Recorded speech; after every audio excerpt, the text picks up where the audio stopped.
And since you have meteor bombardment, and meteor bombardment tends to toss things out in all directions, since what we're seeing is so extensive in Sinus Medi, some of the meteors had to toss things into tranquility. Mm-hmm. Even if tranquility is what it has been claimed to be, a mare surface, a natural lava surface. Yes. Some of the samples, I think, because of the weird chemistry, are samples of the artificial stuff.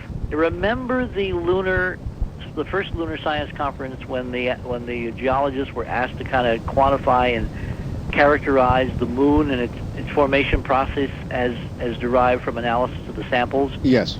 And they got the idea that the moon had to have been covered with a very high temperature refractory material at several thousand degrees, floating on top, simmering for a billion years or something. Yes. What does that really describe? The structure you're talking about? Exactly. Refined materials put together in a blast furnace and smelted with high technology and temperature and plasma torches and all that. Jeez. Yeah, I mean, this is what's going to be so mind-boggling and rather embarrassing for some of these geologists, because they've been snookered.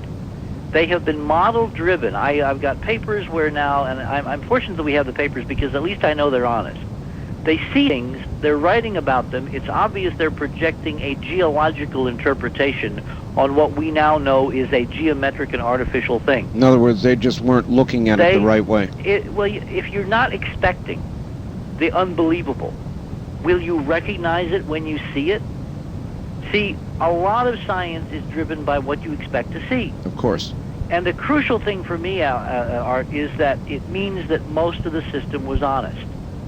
That they were not lying, they were not faking, they were not deluding, they were basically doing science, but they were doing science constrained with one arm tied behind them because other guys were not cluing them in on the data that would have allowed them to fill in the real picture. No doubt reinforcing as they went, one patting the other on the back saying, why, yes, that's it. Oh, yeah.